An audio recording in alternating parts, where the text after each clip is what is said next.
Hello friends, स्वागत है आप सबों का एबीसी एकेडमी पर। तो फ्रेंड्स, आइए आज के इस क्लास में सीटेट जुलाई 2024 के लिए सामाजिक अध्ययन कहिए, सामाजिक विज्ञान कहिए, इसका प्रैक्टिस सेट लगाते हैं। इससे पहले आपके सीटेट के लिए काफ़ी सारा प्रैक्टिस सेट दिया जा चुका है। आप में से जिन लोगों ने अभी तक और भी क्लास को नहीं देखा है तो आप प्लेलिस्ट में आकर के चेक कर लीजिएगा। आज के इस क्लास में हम लोग हर बार की तरह 60 यानी कि 60 सवाल को कवर करेंगे, जिसमें कि आपको 40 सवाल आपका हिस्ट्री, पॉलिटी, ज्योग्राफी से रहेगा और 20 सवाल आपको पता है पेडागोजी से पूछा जाता है। क्लास को आप ध्यान से देखिएगा। अगर आपको कहीं पे किसी भी तरह का दिक्कत लगे तो आप कमेंट वगैरह कर सकते हैं। क्लास पसंद आए तो वीडियो को लाइक, शेयर, सब्सक्राइब आप खुद से कर दिया करेंगे। सीटेट में आपको पता है 60 में 60 लाना मुश्किल होता है, लेकिन 60 में 40-45 पार करना भी कोई बहुत बड़ा मुश्किल काम नहीं होता है। बस आपको अच्छे से पढ़ना होता है। आशा है कि आप पढ़ाई अच्छे से कर रहे होंगे। दिन रात एक कर दीजिए, सीटेट अच्छे से इस बार आप क्लियर करके निकाल लीजिए। आपको पता है 2024 के ही लास्ट में हो सकता है सीटेट नया पैटर्न लेकर आ जाए और उस पर एग्ज़ाम लेना स्टार्ट कर दे। फिर पता नहीं आपने जो अभी तक पढ़ा है उसको कुछ अलग तरीके से पढ़ना पड़ेगा या फिर नए तरीके से पढ़ना पड़ेगा, ऐसा भी हो सकता है। तो वैसा नौबत ना आए। 1, 2, 4, 5, 6 नंबर से आप पीछे ना रहें, तैयारी अच्छे से करिए। कुछ कहना होगा कमेंट करके आप ज़रूर बताइएगा। तो आइए सबसे पहला सवाल देखते हैं।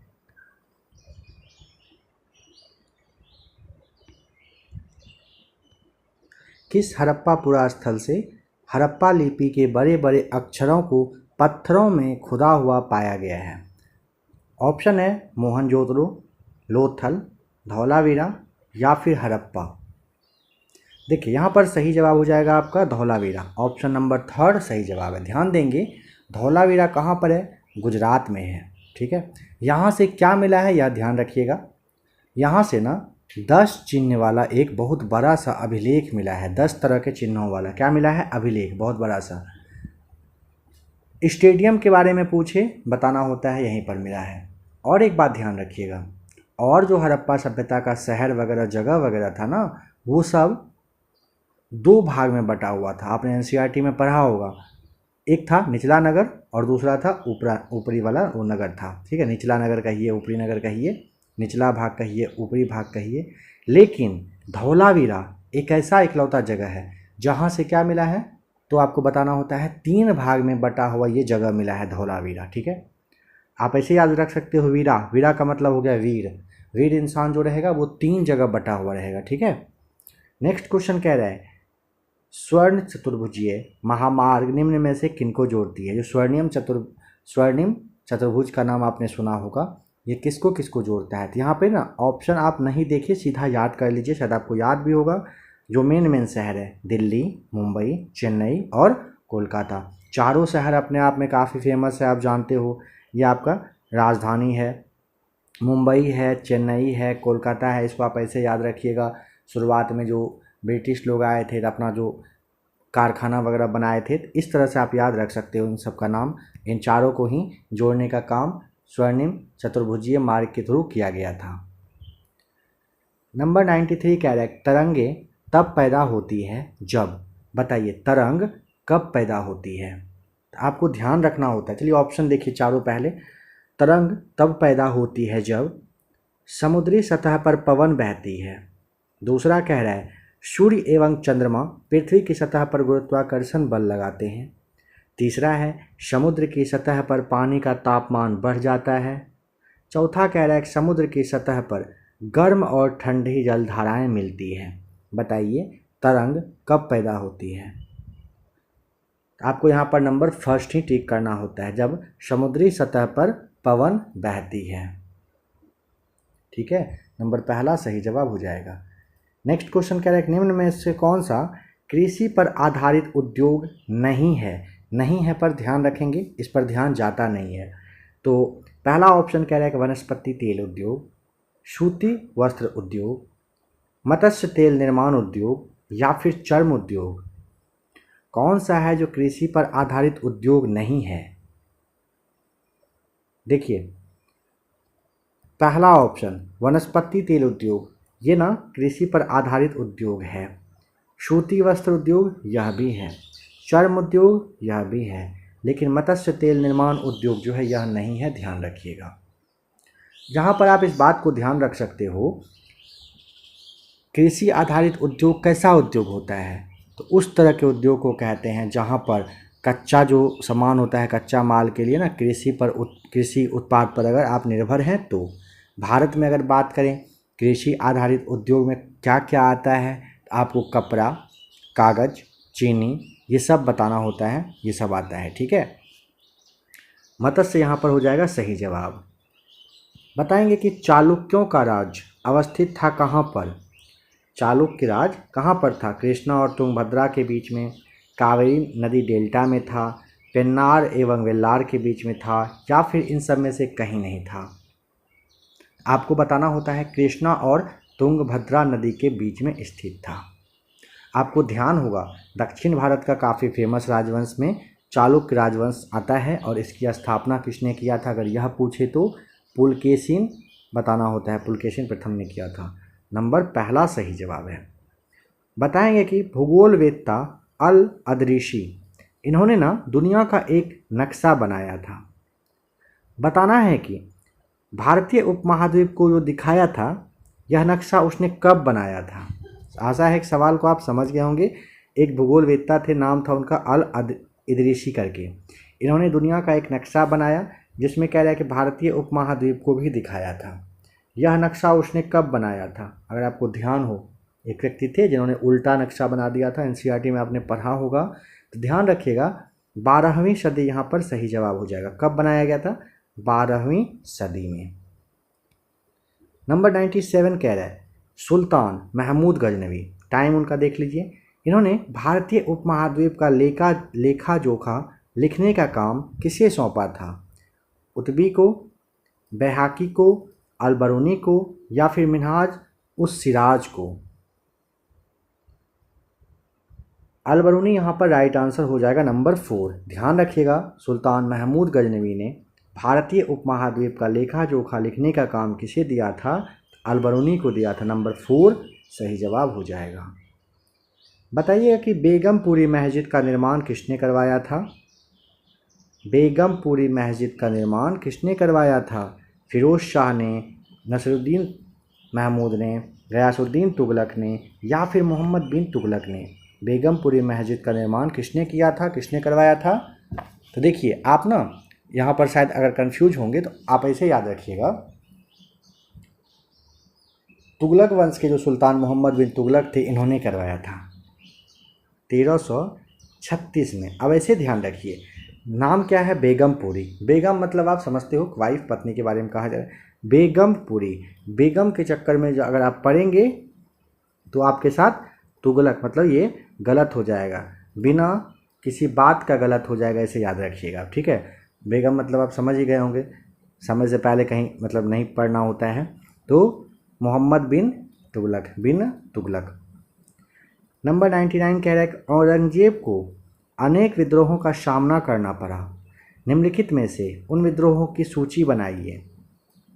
सिख है, जाट है, उज्बेक है, सतनामी है, अहोम है। यहाँ पर अगर आपको पता हो तो अच्छी बात है, नहीं पता हो तो आप ध्यान दीजिएगा। सिख का करना पड़ा था सामना, किसको? औरंगजेब को। जाट का भी करना पड़ा था, उज्बेक का बस नहीं करना पड़ा था, सतनामी का करना पड़ा था, और अहोम का करना पड़ा था, इन चारों का। ठीक है, तो आपको यहाँ पर पहला, दूसरा, चौथा, पांचवा, नंबर 3 ठीक करना है। औरंगजेब को अनेक विद्रोहों का सामना करना पड़ा, निम्नलिखित में से उन विद्रोहों की सूची बनाइए। सिख, जाट, सतनामी, अहोम, ये सब हो जाएगा सही। नंबर 100 पर आइए, निम्नलिखित में से कौन सा ऊर्जा का गैर परंपरागत स्रोत है? निम्नलिखित में से कौन सा ऊर्जा का गैर परंपरागत स्रोत है? देखिए, प्राकृतिक गैस, कोयला और जल विद्युत। इसे छोड़ करके आप बायोगैस पर आ जाइए, चौथा ऑप्शन सही है। पवन ऊर्जा, परमाणु ऊर्जा, ज्वारीय ऊर्जा, सौर ऊर्जा है, बायोगैस है, ये सब गैर परंपरागत ऊर्जा का स्रोत होता है। ठीक है, पेट्रोलियम और प्राकृतिक गैस जो धरातल के बहुत नीचे पाई जाती है, इसका निष्कर्ष जिस विधि से होता है वह विधि है कौन सा? यहाँ पर आपको बताना होता है प्रवेधन विधि। पेट्रोलियम और प्राकृतिक गैस जो धरातल के बहुत नीचे पाई जाती है, इसका निष्कर्ष अगर करना होता है तो वह होता है प्रवेधन विधि। कौन सा? प्रवेधन सही जवाब हो जाएगा नंबर सेकेंड। अंग्रेजों की बांटो और राज करो की नीति का सबसे बड़ा प्रमाण था क्या? आशा है कि आपको ये अच्छे से पता होगा, है ना। चलिए ये सवाल आपके लिए छोड़ दे रहे हैं, ठीक है। ज़रा सा कमेंट करके बताइए, आप में से जो भी मित्र सीटेट के लिए क्लास देख रहे हैं, आप ना कमेंट करके बताइए सही गलत जो भी पता हो। बांटो और राज करो क्या था? बंगाल विभाजन, वर्नाकुलर प्रेस एक्ट, स्वदेशी, या फिर शिक्षा नीति। नेक्स्ट क्वेश्चन पर आते हैं 103 पर। असहयोग आंदोलन का प्रारंभ किसके प्रत्युत्तर में हुआ था? देखिए, रॉलेट एक्ट, जलियांवाला बाग हत्याकांड, खिलाफत, सभी के वजह से हुआ था। नंबर 4 आपको ठीक करना है। जलियांवाला बाग हत्याकांड 1919 में होता है। खिलाफत आंदोलन 1920 की वजह से, मतलब कहिए कि 1 अगस्त 1920 से यह असहयोग आंदोलन शुरू हो गया था, है ना, ये आपको पता होगा। नंबर 104 कह रहा है सरदार भगत सिंह द्वारा वर्ष 1926 में नौजवान सभा की स्थापना की गई थी। उनके साथ सहयोगी कौन थे? देखिए, भगत सिंह के द्वारा किया गया था। छबील दास और यशपाल ये दोनों रहे थे। छबील दास और यशपाल ये दोनों व्यक्ति थे, ठीक है। नौजवान सभा, ऑप्शन नंबर 4 आपको टिक करना होता है। नंबर 105 कह रहा है धात्विक खनिजों के बारे में निम्नलिखित कथन 1 और 2 पर विचार करें तथा सही उत्तर का चयन करें। पहला कह रहा है कि सभी धात्विक खनिज अलोह खनिज होते हैं। दूसरा कह रहा है कि अभ्रक एक धात्विक खनिज का उदाहरण है। चलिए पहले नंबर पे आ जाइए, तो पहले से सोचिए आप क्या कह रहा है कि सभी धात्विक खनिज अलोह खनिज होते हैं। क्या यह सही है? नहीं, देखिए सभी धात्विक खनिज अलोह नहीं होते हैं। धात्विक खनिज के प्रकार में ना आप लौह को ले सकते हैं, अलोह को लेते हैं, बहुमूल्य खनिज आता है, जैसे अयस्क, जो आपका लोह अयस्क हो गया, मैग्नीज हो गया, निकेल हो गया, कोबाल्ट हो गया, तांबा हो गया, लेड है, सोना है, चांदी, मतलब ये सब आता है। तो यहाँ पे अलोह नहीं, लोह, मतलब अलोह तो आप कह ही नहीं सकते हैं, सब होता है। सेकेंड कह रहा है अभ्रक एक धात्विक खनिज का उदाहरण है। तो देखिए, अभ्रक एक धात्विक दिया हुआ है ना, तो ये ना अधात्विक का होता है। ध्यान देंगे, अधात्विक का होता है, यह भी गलत हो जाएगा। अधात्विक खनिज में ना ग्रेनाइट, सल्फर, पोटाश, चूना पत्थर, बलुआ पत्थर, ये सब आता है, ठीक है। चलिए नेक्स्ट क्वेश्चन पर आते हैं, यानी कि दोनों कथन गलत है। ऑप्शन नंबर आपको यहाँ पर पहला और दूसरा दोनों गलत है, नंबर 4 टिक करना है। यहाँ पर आपको समझना होता है, देखिए क्या कह रहा है ना, ये चक्रवात कौन सा, किसके बारे में बात किया जा रहा है, वो यहाँ पर हम लोग देखेंगे। कह रहा है कि ये चक्रवात कोष्ण समुद्रों पर बनने वाले प्रचंड तूफान हैं जो विषुवत रेखा से 5 से 20 डिग्री उत्तर और दक्षिण अक्षांश रेखाओं के बीच आते हैं। इनकी दिशा पश्चिम की ओर होती है। इनकी गति 100 किलोमीटर पर घंटा से अधिक होती है। यह कथन सत्य है किसके बारे में? उष्णकटिबंधीय चक्रवात के विषय में है या फिर शीतोष्ण कटिबंध चक्रवात के विषय में है, या फिर दोनों के बारे में कह रहा है, या फिर किसी भी चक्रवात के बारे में सही नहीं कह रहा है? बताइए। देखिए, उष्णकटिबंधीय चक्रवात के विषय में ये बात कही जा रही है, ठीक है, इसे आप याद रखेंगे। ऑप्शन नंबर पहला, ध्यान रखिएगा, हो सकता है यही सवाल हूबहू उठ के आपके एग्जाम में आ जाए, हल्के में नहीं लीजिएगा, ठीक है। याद कर लीजिए, समझ में ना आए तो याद कर लीजिए, क्योंकि आपको पता होना चाहिए कि हूबहू सवाल पूछा जाएगा। निम्नलिखित में से कौन सा कह रहा है कि सही है? सूर्य से पृथ्वी की मध्य दूरी को क्या कहते हैं? प्रकाश वर्ष, लंबनिक सेकंड कहते हैं, खगोलीय इकाई कहते हैं, या फिर एंगस्ट्रम कहते हैं? कौन सा सही है बताइए।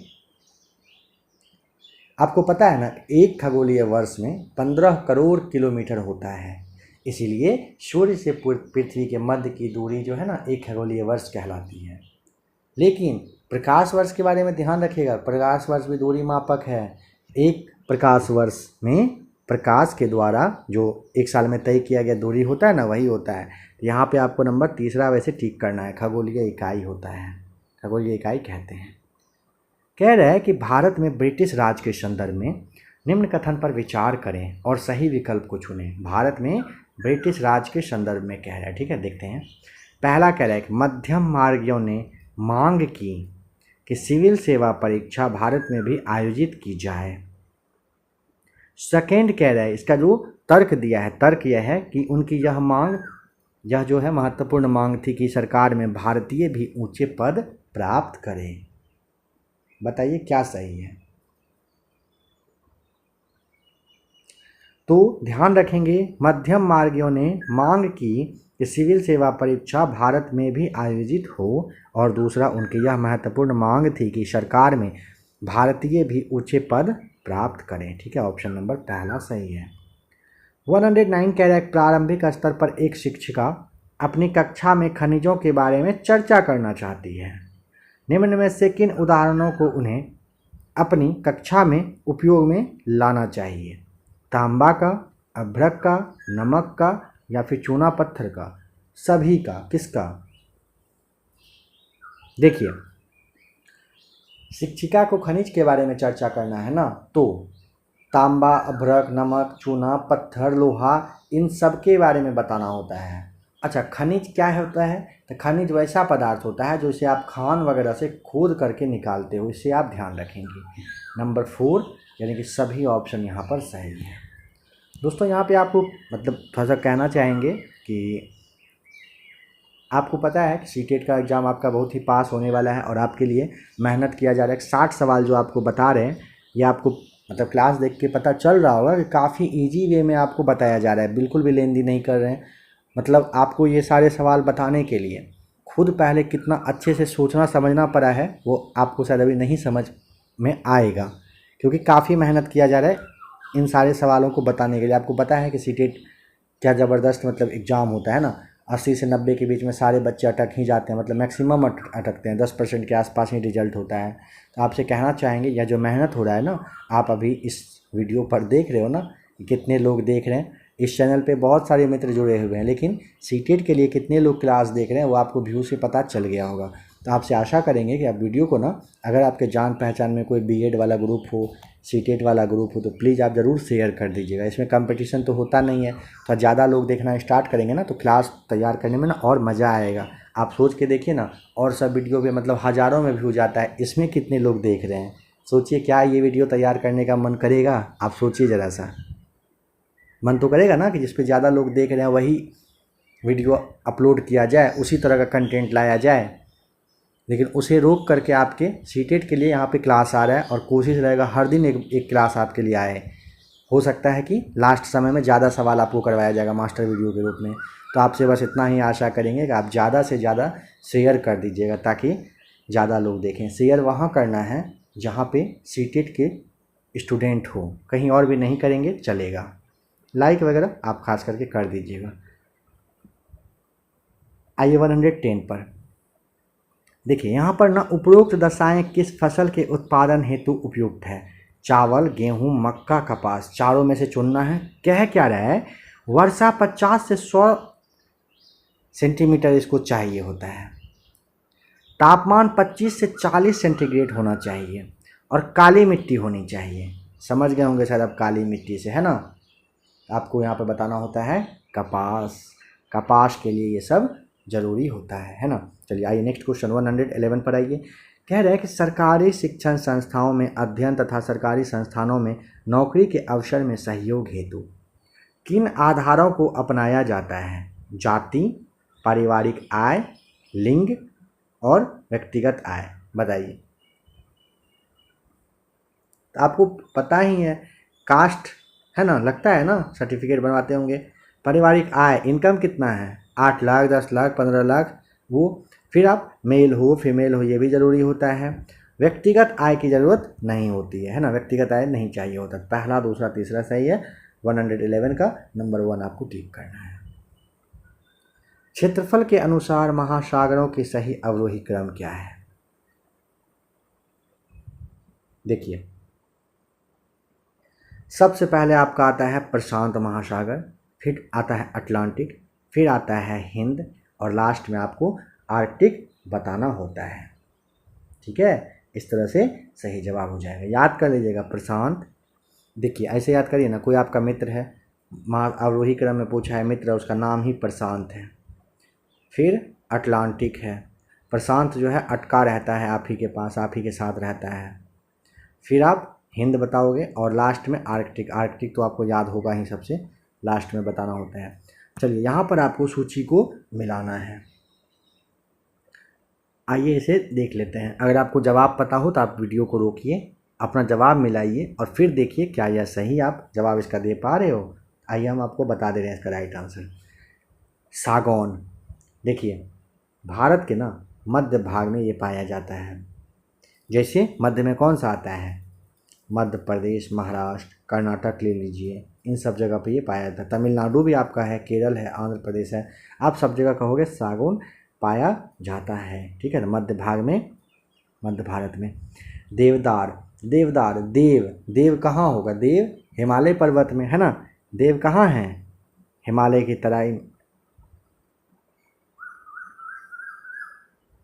ठीक है, सुंदरी, नाम से ही सुंदरी, सुंदरवन पश्चिम बंगाल है ना। सिनकोना, हिमालय के उच्च पर्वतीय क्षेत्र में सिनकोना का पेड़, याद है ना किसके लिए यूज करते हैं, कुनैन नामक औषधि मिलता है, शायद आपको याद आ गया होगा। यह आपका सही जवाब है, ऑप्शन अपना आप यहाँ पे मिला लेंगे। कह रहे हैं भारत के संविधान ने भारत के हर नागरिक के लिए 10 मूल कर्तव्य निर्धारित किए हैं। दूसरा कह रहा है समान कार्य के लिए समान वेतन राज्य के मूल कर्तव्य हैं। तो देखिए राइट आंसर सुनिए, आपको पता है ना मूल कर्तव्य को 1976 में 42वें संविधान संशोधन के द्वारा जोड़ा गया था। स्टार्टिंग में 10 मूल कर्तव्य था, लेकिन 86वां 86 नंबर का जो संविधान संशोधन होता है उसमें एक और मूल कर्तव्य को जोड़ा गया था, तो ये हो जाता है 10 नहीं 11। और समान कार्य के लिए समान वेतन राज्य का मूल कर्तव्य नहीं है। मूल कर्तव्य नहीं है तो क्या होगा, नीति निर्देशक सिद्धांत में आ जाएगा, नीति निर्देशक में। ठीक है, दोनों कथन क्या है, गलत है। नंबर 4 को यहाँ पर टिक करते हैं।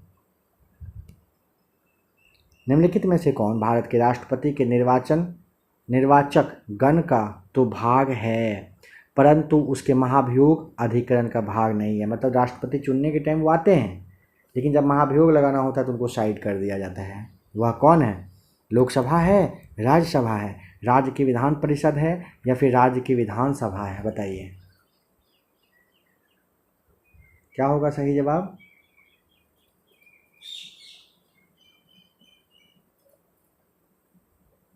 देखिए विधानसभा हो जाएगा। ठीक है, राज्य की विधानसभा के सदस्य, नंबर 4 सही जवाब। निम्नलिखित में से किसे संसद के दोनों सदनों में बोलने, अन्य कार्यवाहियों में सम्मिलित होने तथा किसी भी संसदीय कमेटी का सदस्य होने का अधिकार तो है परंतु वोट देने का अधिकार नहीं है, बताइए वह कौन है। तो आपको रटा हुआ होगा, भारत के नियंत्रक एवं महालेखा परीक्षक होते हैं, नंबर 1 सही जवाब है। अनुच्छेद 148 आपको ध्यान रखना है। कह रहा है कि संघ लोक सेवा आयोग के सदस्य अपना त्याग पत्र किसे सौंपते हैं, तो 315 याद आ गया होगा ना, भारतीय संविधान का अनुच्छेद 315 संघ लोक सेवा आयोग का प्रावधान। देखिए संघ लोक सेवा आयोग के अध्यक्ष हो, सदस्य हो, नियुक्ति करते हैं राष्ट्रपति साहब। ठीक है, त्यागपत्र किसे वे देते हैं, राष्ट्रपति को ही, नंबर पहला सही है। लोकसभा का कार्यकाल, लोकसभा का कार्यकाल क्या होता है, किसी भी परिस्थिति में नहीं बढ़ाया जा सकता है, या फिर एक बार में केवल 6 महीने के लिए बढ़ाया जा सकता है, या फिर आपातकाल के दौरान एक बार में 1 वर्ष तक बढ़ाया जा सकता है, या फिर आपातकाल के दौरान एक बार में 2 वर्ष के लिए बढ़ाया जा सकता है। बताइए लोकसभा का कार्यकाल के बारे में आप क्या बताना चाहोगे। आपातकाल के दौरान एक बार में 1 वर्ष तक के लिए यह बढ़ाया जाता है। अनुच्छेद 352 आपको ध्यान होगा। 119 कह रहा है जल एक संसाधन के संबंध में कथन पहला दूसरा तीसरा को ध्यान में रखते हुए सही विकल्प का चुनाव करिए। आइए करते हैं। कह रहे कि पृथ्वी पर जल ना तो बढ़ाया जा सकता है ना तो घटाया जा सकता है। केवल 2.7% पृथ्वी का पानी मानव उपयोग के लिए उपयुक्त है। जल एक नवीकरणीय संसाधन है। बताइए, तो यहाँ पर हो जाएगा चौथा सही।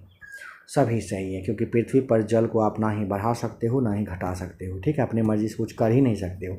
केवल 2.7% पृथ्वी का पानी मानव उपयोग के लिए उपयुक्त है। सही है। जल एक नवीकरणीय संसाधन है। सही है, नंबर 4। भारत की अधिकांश कागज मिलें पश्चिम बंगाल में स्थित होने का क्या कारण है? सबसे पहले ध्यान रखिएगा, भारत की अधिकांश कागज मिल कहाँ है? पश्चिम बंगाल राज्य में। इसका कारण क्या है?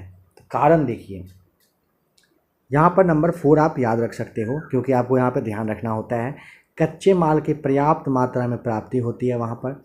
विशाल जनसंख्या के कारण बहुत बड़ा बाजार भी है और रानीगंज एवं झरिया से कोयले की प्राप्ति होती है। नंबर 4 सही है।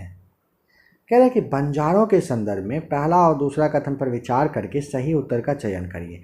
बंजारे लोग सबसे महत्वपूर्ण व्यापारी खानाबदोश थे। कह रहे कि अलाउद्दीन खिलजी ने बंजारों से नगर के बाजारों तक अन्न को पहुंचाने का काम करवाया था। बताइए क्या क्या सही है? यहाँ पर टाइम दिया जा रहा है, सोचिए। देखिए, बंजारे लोग सबसे महत्वपूर्ण व्यापारी खानाबदोश थे। सही है। अलाउद्दीन खिलजी नाम याद रखिएगा। इन्होंने ना बंजारे लोग से कहे थे ना कि उनके पास जो जानवर वगैरह था ना, उन पर आप बाजार तक जो अन्न वगैरह होता है वो पहुंचाने के लिए उनसे पैसा वगैरह नहीं ले करके, ठीक है, उनसे यही काम ले लिया जाता था अलाउद्दीन खिलजी के द्वारा। कह रहे कि बाजार में मंदी की स्थिति संकेत करती है। मांग में कमी के कारण व्यापार और उद्योग में भारी गिरावट को, या फिर मांग में वृद्धि के कारण व्यापार एवं उद्योग में प्रगति को, या फिर मांग में स्थिरता के कारण व्यापार एवं उद्योग में कोई परिवर्तन नहीं को, या फिर उपरोक्त में से कोई नहीं। बताइए, बाजार में मंदी की स्थिति संकेत करती है क्या चीज़ को? क्या दर्शाती है?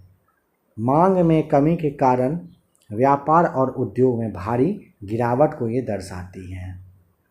ठीक है, अब यहाँ पर आपको मिलाना है किसका क्या होगा सही जवाब। देखिए, नीली क्रांति किससे संबंधित है? तो मछली उत्पादन से है। गुलाबी क्रांति किससे है? झींगा से है। ग्रे क्रांति किससे है? ये ऊन उत्पादन से है। सिल्वर किससे है? तो अंडा एवं पोल्ट्री उत्पादन से है। सभी सही मैच किया हुआ है, याद कर लीजिएगा।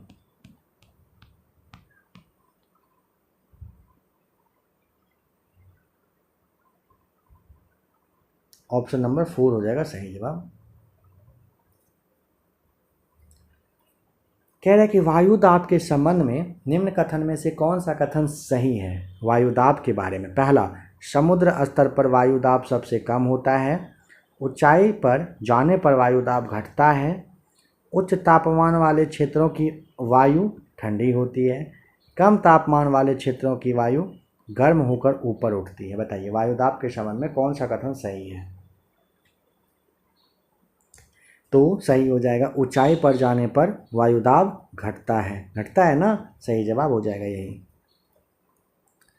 कह रहा है कि जिस तरह महासागरों में मिलने पर नदियों की अलग अलग पहचान समाप्त हो जाती है, ठीक उसी तरह कौन सा इन सब में से ग्रंथ है जो अपना वर्ण, श्रेणी और परिवार सब त्याग देते हैं? कौन सा है? बौद्ध है, पाली है, जैन है, या फिर वैदिक है? तो आपको वैदिक ग्रंथ बताना होता है। ठीक है, वैदिक हो जाएगा सही जवाब। जिस तरह महासागरों में मिलने पर नदियों की अलग अलग पहचान समाप्त हो जाती है, ठीक उसी तरह अपना वर्ण यानी कि श्रेणी और परिवार सब त्याग देते हैं। कौन? वैदिक ग्रंथ में जाने पर। चलिए, यहाँ पे आपको मिलाना होता है, काफ़ी इजी है। ठीक है, यहाँ पे आप देख लीजिए आंसर। और नवीकरणीय संसाधन क्या होता है? तो वैसा संसाधन होता है जिनका भंडार सीमित होता है, जैसे कोयला, प्राकृतिक गैस, ये और सभी और नवीकरणीय संसाधन में आता है। ठीक है, तो जिनका भंडार सीमित हो। सेकेंड क्या कह रहा है? वास्तविक संसाधन, है ना, तो ये ऐसा होता है जिसकी संपूर्ण मात्रा ज्ञात होती है। आप यहाँ पे दूसरा यहाँ ऐसे मैच करिए। ठीक है, सामने सही है। अब देखिए, अगर वैसे बात किया जाए नंबर ए का मिल गया 4। ए का 4 देखिए नहीं है, नहीं है, नहीं है, यहाँ पे है। पहले भी आपको बताया गया था जब मिलाने वाला आपको ऑप्शन दिखे ना, बिल्कुल भी माथा नहीं लगाना है, दिमाग नहीं लगाना है, बस उसका एक आंसर जो भी पता हो उसको देखिए और अपना ऑप्शन चेक करिए, आपको ज़रूर मिल जाएगा। सीटेट का ये खासियत अभी तक का रहा है। तो मिल गया, याद कर लीजिएगा इसे, ठीक है। नवीकरणीय में आता है जिसकी संपूर्ण मात्रा ज्ञात नहीं है, और संभाव्य में आता है जिनकी, एक सेकेंड क्या हुआ, संभाव्य में जिनकी संपूर्ण मात्रा ज्ञात नहीं होता है, ये इस तरह से आएगा। नवीकरणीय में क्या आ जाएगा, पूरा किया जा सकता है, ये आ जाएगा पर नवीकरणीय में। वास्तविक में अभी आपको बताना होता है मात्रा जिसका ज्ञात होता है, ठीक है। तो जिनकी मात्रा ये इस तरह से मैच करेगा, और नवीकरणीय में आएगा इसका भंडारण सीमित हो। तो ऑप्शन नंबर 4 सही है यहाँ पर। यहाँ पे हड़प्पा सभ्यता के निचले शहर में सड़कें और नालियाँ थी किस पद्धति में, यादृच्छिक में, लूप में, हस्ताक्षर में, या फिर ग्रिड पैटर्न में। तो आपको बताना होता है कि हड़प्पा सभ्यता का निचला शहर, ग्रिड पैटर्न, ठीक है, कौन सा ग्रिड पैटर्न में था। निम्नलिखित में से किसने श्री नारायण धर्म परिपालन योगम का गठन किया था। बहुत अच्छा सवाल है, बहुत बार पूछा गया है, फिर से आएगा देखिएगा। एझावा समुदाय के उत्थान के लिए काम कर रहे थे, वो थे श्री नारायण गुरु साहब। तो ऑप्शन नंबर 2 यहाँ पर सही जवाब हो जाएगा। भारत की वह जनजाति जिसकी संस्कृति को संरक्षित करने के उद्देश्य से उच्चतम न्यायालय ने उनके जनजाति संरक्षित क्षेत्र में किसी भी प्रकार की पर्यटन गतिविधि पर रोक लगाने का निर्णय दिया है। देखिए हुआ क्या ना, भारत का एक जनजाति है जो बस 250 से बस 300 के आसपास ये लोग रहे हैं, बचे हुए हैं। पर्यटक वगैरह से सुरक्षा देने के लिए, उनकी संस्कृति को बचाए रखने के लिए उच्चतम न्यायालय ने जारवा, याद रखिएगा, जारवा जो लोग थे ना, मतलब जनजाति हैं, इनके निवास क्षेत्र को संरक्षित क्षेत्र घोषित कर दिया है। काफ़ी ज़रूरी भी है ना। चलिए बताइए, किस भाषा में साहित्यिक पाठ, नाम है लीला तिलकम, इसको लिखा गया है। कौन से भाषा में साहित्यिक पाठ लीला तिलकम को लिखा गया है। लीला तिलकम को लिखा गया है किसमें, आपको यहाँ पर ना संस्कृत, मलयालम, मणि प्रवालम और तमिल ऑप्शन है। तो मणि प्रवलम करके जो है ना, प्रवालम, यही सही जवाब हो जाएगा। 131, राजा खारवेल का नाम किस लेक के साथ जुड़ा हुआ है। गिरनार, जूनागढ़, हाथी गुम्फा, या फिर सारनाथ, बताइए। तो इनका नाम ना, सबसे पहले आप 193 ईसा पूर्व को याद रखना चाहो तो आप याद रख सकते हो। हाथी गुम्फा यहाँ पर तीसरा सही जवाब हो जाएगा। भुवनेश्वर उड़ीसा में ये स्थित है हाथी गुम्फा। कह रहा है कि 17वीं सदी तक अनेक यूरोपवासी ने नील की खेती करना आरंभ कर दिया था। इस संदर्भ में निम्न का मिलान करिए। मतलब कह रहा है ना कि जैसे फ्रांसीसी है, ये इन चारों में से किस देश में नील की खेती करते थे। पुर्तगाली कहाँ करते थे, कब, 17वीं सदी तक। तो देखिए कैसे इसको मिलाएं। तो फ्रांसीसी उपनिवेशक सबसे पहले कैरिबियाई द्वीप में नील खेती करना स्टार्ट किए थे, ठीक है, सही जवाब इस तरह से है। फिर आता है पुर्तगाली। पुर्तगाली सबसे पहले कहाँ पर, तो ब्राज़ील में नील की खेती करना स्टार्ट किए थे, ठीक है। इसके बाद आता है स्पेनिश। स्पेनिश कहाँ पर, नहीं अंग्रेज है ना, तो अंग्रेज कहाँ पर, तो अंग्रेज आता है यहाँ जमैका में। स्पेनिश कहाँ पर, वेनेजुएला में आता है। आप अगर चाहो तो इसका स्क्रीनशॉट ले लो, देखिएगा सवाल आपसे पूछा जाएगा इस बार आपके एग्जाम में। ये सारे वैसे सवाल हैं जो मतलब मोस्ट वीवीआई हैं, जो आपके एग्जामिनेशन के व्यू से काफ़ी इंपॉर्टेंट है, ठीक है। एक भी सवाल को नहीं छोड़िएगा, बस यही कहेंगे। 1 नंबर कम अगर आ गया ना, 90 से 1 नंबर कम, तब पता चलेगा। निम्नलिखित में कह रहे हैं कि निम्नलिखित एक विशिष्ट परियोजना रिपोर्ट के कुछ भाग हैं। जैसे में देखिए विश्लेषण और चर्चा दिया है, सारांश और निष्कर्ष निकालना है, शोध प्रश्नों के लिए पृष्ठभूमि है, वर्गीकरण तथा आंकड़े के स्रोत हैं और सुझाव हैं। इन सब को आपको सेट करना है। सबसे पहले क्या करना होगा, अगर एक विशिष्ट परियोजना रिपोर्ट का कुछ भाग ये सब दिया गया हो, सबसे पहले क्या आएगा, देखिए सबसे पहले ना आप यहाँ पर ये देखिए, शोध प्रश्न के लिए पृष्ठभूमि न तैयार करेंगे। सबसे पहले पृष्ठभूमि तैयार न करना है कि आखिर किस टॉपिक पे क्या करना है परियोजना, तो सबसे पहले पृष्ठभूमि करना होता है, ये नंबर 1 पे आ जाएगा। इसके बाद आपको वर्गीकरण और आंकड़े का स्रोत लाना पड़ता है। वर्गीकरण जो करेंगे मतलब उस खांचे में रखेंगे पहले, ये आएगा पहले, ठीक है। फिर क्या आता है, तब विश्लेषण और चर्चा करना आएगा, ठीक है, विश्लेषण और चर्चा करना आएगा। फिर सारांश तथा निष्कर्ष आता है और लास्ट में आप उस पर सुझाव दोगे। तैयार हो जाएगा मटेरियल तभी ना सुझाव दोगे, आप ऐसे भी ध्यान रखिएगा।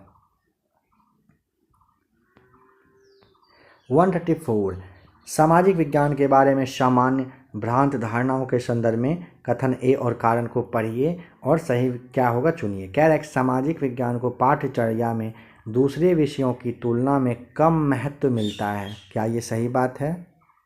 हाँ बिल्कुल सही है, नहीं का तो सोचना ही नहीं है। दूसरा, छात्र सामाजिक विज्ञान की अंतर वस्तु को समझने में अरुचिकर या उदासीन महसूस करते हैं। आपने देखा होगा काफ़ी सारे बच्चे हैं जो आपका जो सोशल साइंस आप पढ़ रहे हो ना, इसमें काफ़ी लोगों को बोरिंग फील होता है ना, तो यह भी सही है। दोनों कथन एक दूसरे का व्याख्या भी कर रहा है। 134 का पहला सही जवाब हो जाएगा। कह रहा है कि रानी पद्मिनी का नाम अलाउद्दीन खिलजी की चित्तौड़ विजय से जोड़ा जाता है। उनके पति का नाम क्या था? महाराणा प्रताप सिंह, रंजीत सिंह, राजा रतन सिंह थे या फिर राजा मान सिंह थे? किनके बारे में कह रहा है कि रानी पद्मिनी, बताइए। पद्मिनी का नाम अलाउद्दीन खिलजी की चित्तौड़ विजय से जोड़ा जाता है। उनके पति का नाम बताना है, तो पति का नाम राजा रतन सिंह थे। राजा रतन सिंह सही जवाब हो जाएगा, यही रहे थे। कह रहे सामाजिक अध्ययन के अंतर्गत पाठ्यक्रम निर्माण के सिद्धांत हैं। सामाजिक अध्ययन के अंतर्गत पाठ्यक्रम निर्माण के सिद्धांत हैं, तो बताना होता है क्या क्या। पहला कह रहा है उद्देश्यों को दृष्टिगत रखने का सिद्धांत। दूसरा कह रहा है छात्रों के मानसिक आवश्यकताओं को दृष्टिगत रखने का सिद्धांत।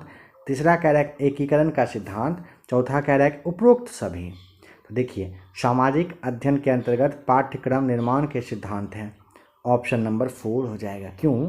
क्योंकि ना उद्देश्यों को दृष्टिगत रखने का सिद्धांत आता है, छात्रों के मानसिक आवश्यकताओं को दृष्टिगत रखने का सिद्धांत आता है, एकीकरण का भी सिद्धांत आएगा। चौथा वाला सही हो जाता है, सभी सही जवाब हैं। योजना पद्धति के निर्माण का आधार है। योजना पद्धति के निर्माण का आधार में प्रकृतिवाद है, प्रयोजनवाद है, आदर्शवाद है या फिर कोई नहीं है, बताइए। तो यहाँ पे आपको नंबर सेकंड बताना होता है, प्रयोजनवाद। योजना पद्धति के निर्माण का आधार क्या है? तो निर्माण का आधार होता है प्रयोजनवाद। योजना पद्धति के निर्माण का आधार होता है प्रयोजनवाद। काफ़ी इंपॉर्टेंट है, बार बार रिपीट इसलिए कर दिया गया, याद रखिएगा।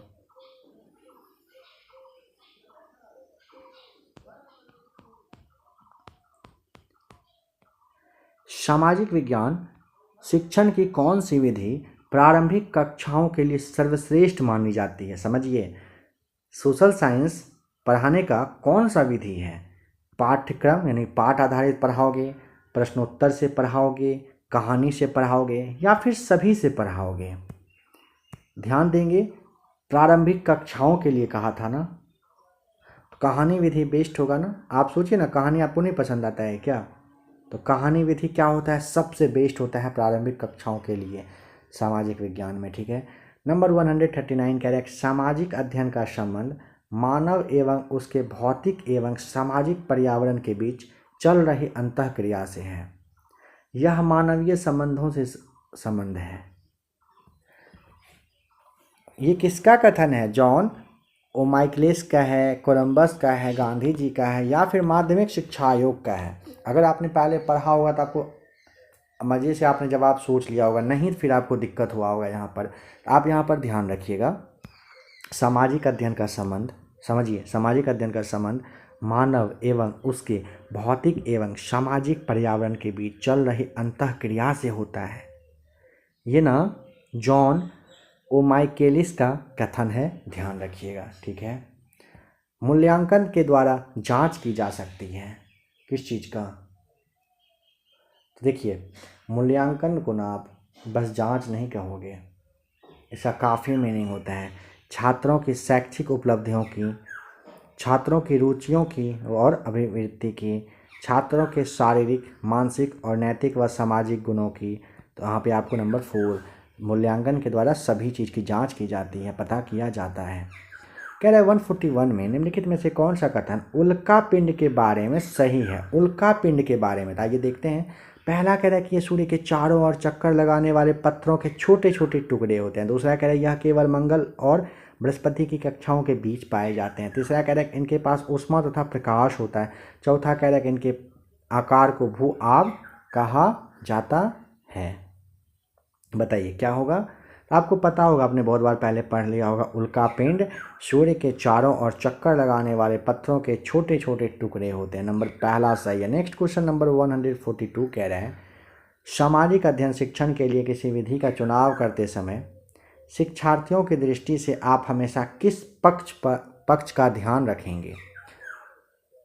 सामाजिक अध्ययन का जो आप मतलब अगर टीचर हो तो कौन सा यहाँ पे विधि लगाओगे, कौन सा प्रोसेस में आप आओगे जिससे कि शिक्षार्थियों की दृष्टि से आप हमेशा किस पक्ष को ध्यान में रखना चाहोगे, क्या करोगे? पहला कह रहा है कि विधि शिक्षक की रुचि एवं मानसिक क्षमताओं के अनुकूल होना चाहिए। दूसरा कह रहा है विधि के प्रयोग की दृष्टि से आवश्यक साधन उपकरणों का उपलब्ध होना चाहिए। तीसरा कह रहा है विधि बालकों की दृष्टि से उपयुक्त हो, या फिर इनमें से कोई नहीं। देखिए यहाँ पर ना विधि बालकों की दृष्टि से उपयुक्त हो, है ना। हमेशा बालक को कहाँ रखना होता है? केंद्र में। सीडीपी में आपने पढ़ा होगा, आप पढ़ रहे होंगे, है ना। सीडीपी में आपने पढ़ा है ना, हमेशा केंद्र में किसको रखना है? बच्चे को। बच्चे के आसपास ही आपको माहौल बनाना है, उन्हीं के हिसाब से चलना होता है, अपने हिसाब से नहीं चलाएंगे। निम्न में से क्या सामाजिक अध्ययन शिक्षण में निरीक्षण विधि की विशेषता नहीं है?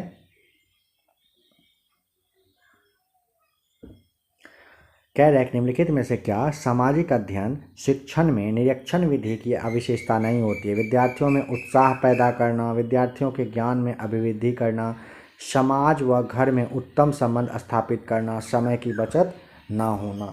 चलिए बताइए, यहाँ पे कह रहा है निम्न में से क्या है जो सामाजिक अध्ययन शिक्षण में निरीक्षण विधि की विशेषता नहीं है?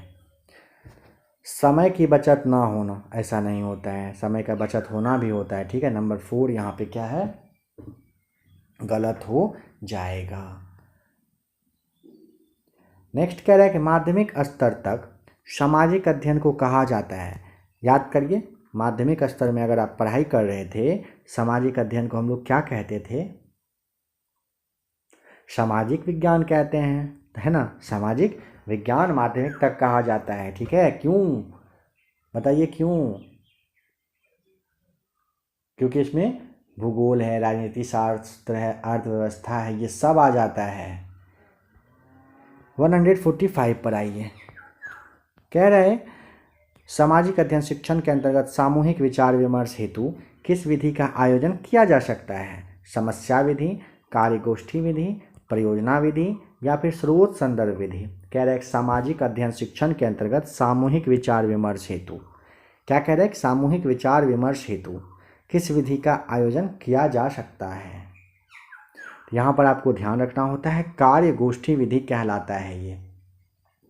सामूहिक विचार विमर्श ऐसा मतलब माध्यम का ये होता है जिसके द्वारा ना बच्चों में तर्क शक्ति बढ़ती है, और किसी भी फैक्ट पर कहिए कि जो तर्क वगैरह करना होता है, रीजनिंग करना होता है, उस पर वो मतलब अच्छा मतलब उनका प्रोसेस मतलब प्रोग्रेस कहिए आप होता है बच्चों का, ठीक है। इसीलिए इस घटना को आप कार्यगोष्ठी विधि के नाम से जानते हो। बालकों को सामाजिक सर्वेक्षण करवाने से बालकों में उत्तरदायित्वों की भावना बढ़ती है, बालकों में नेतृत्व के गुणों का विकास होता है, या फिर बालकों को सामाजिक समस्याओं को समझने का अवसर मिलता है, या फिर उनकी अध्ययन में रुचि बढ़ती है। बताइए, बालकों को सामाजिक सर्वेक्षण करवाने से क्या होता है? तो यहाँ पे आपको बालकों को ना सामाजिक सर्वेक्षण का मतलब समझ गए? छोटे छोटे बच्चे हैं या फिर आप हैं, हम हैं, किसी को भी अगर समाज मतलब बाहर, आप स्कूल के बाहर ले जाओगे किसी गांव में, किसी शहर में, किसी मोहल्ले में, बहुत सारे लोगों के पास, तो ना बालकों को ना सामाजिक समस्या क्या क्या आ रहा है ना उनको समझने का अवसर मिलता है। कह रहे निम्नलिखित में से कौन सा महासागर बेरिंग जल संधि द्वारा प्रशांत महासागर से जुड़ा है? कौन सा महासागर है जो बेरिंग जल संधि के द्वारा प्रशांत महासागर से जुड़ा है? हिंद है, अटलांटिक है, आर्कटिक है, या फिर दक्षिणी महासागर है? देखिए, आर्कटिक महासागर बेरिंग जल संधि के द्वारा प्रशांत महासागर से जुड़ा होता है। ठीक है, तो आर्कटिक महासागर आपको बताना होता है। कहाँ पर है? तीसरे में सही जवाब है यहाँ पर। सामाजिक विज्ञान के शिक्षण का मुख्य उद्देश्य क्या है? सामाजिक दायित्वों का प्रशिक्षण प्रदान करना, राष्ट्रीय चेतना विकसित करना, सामाजिक एवं प्रजातांत्रिक मूल्यों का विकास, या फिर सभी? आपको यहाँ पर ध्यान रखना होता है। बहुत अच्छा सवाल है। सामाजिक विज्ञान के शिक्षण का मुख्य उद्देश्य क्या है? तो सामाजिक दायित्वों का प्रशिक्षण प्रदान करना है, राष्ट्रीय चेतना विकसित करना है, सामाजिक एवं प्रजातांत्रिक मूल्यों का विकास करना है। नंबर 4 सही जवाब है। 149 कह रहा है कि बालकों में सबसे पहले किस चिंतन का विकास प्रारंभ होता है? बताइए, बालक में सबसे पहले कौन सा चिंतन? कल्पनात्मक, प्रत्यात्मक, प्रत्यक्षात्मक, या फिर कोई नहीं? तो बालक में सबसे पहले आता है कौन सा? प्रत्यक्षात्मक आता है। ठीक है, बालकों में सबसे पहले क्या आएगा? प्रत्यक्षात्मक चिंतन होता है।